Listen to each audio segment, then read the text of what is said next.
Lin Cook with Mother's Helper in the Charleston, South Carolina area. Today, we're going to tackle the hot topic of sleep or lack thereof that new parents have such a struggle with. So we're going to dive right in.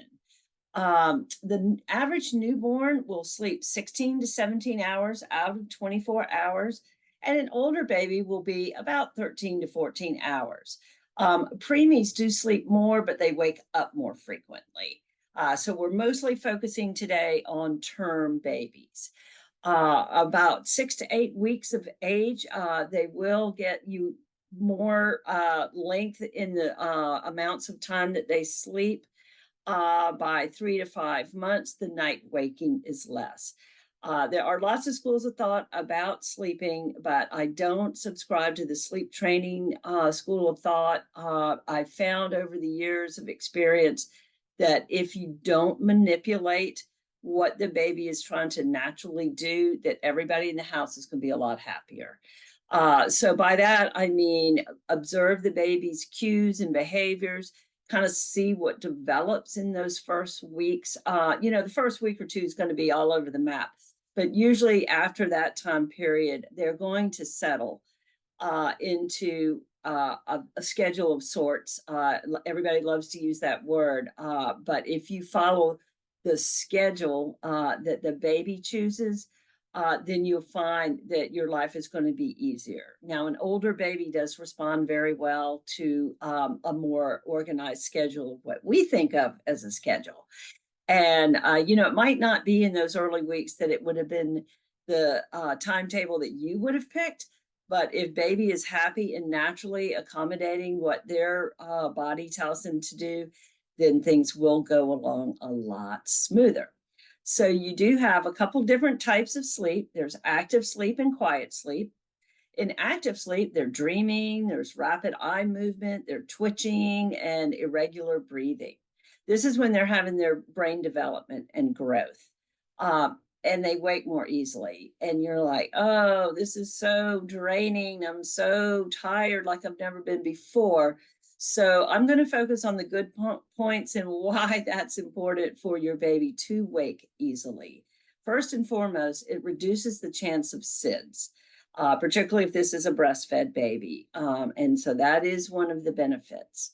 And it helps you to maintain your milk supply. It reduces the chance of your period coming back sooner, and it will help reduce hormone-related cancers. So try in your fog of fatigue to focus on the good points of why, and remember that this is just a brief period of time. Then in quiet sleep, there's very little movement. There are short bursts of sucking and the startle reflex. This is when more noise is accepted, and they may be more difficult to rouse. This is when their memory is being developed.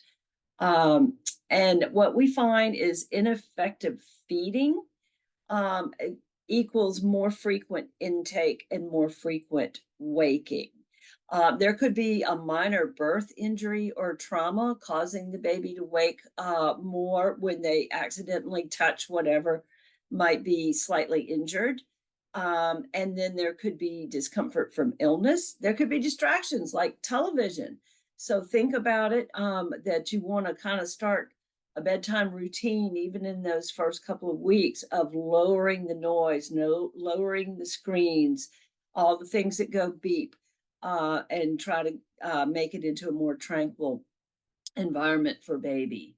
And we do now know that caffeine is okay, particularly if you're a breastfeeding mom, but it does build up in the baby's system.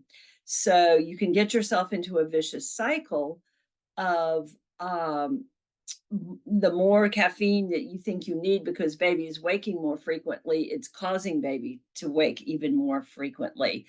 So be very careful in your choice of caffeinated beverages, and maybe not even daily, but not multiple times a day for sure. And lastly, I want to talk about the myth of adding cereal to the bottle will help the baby to sleep longer.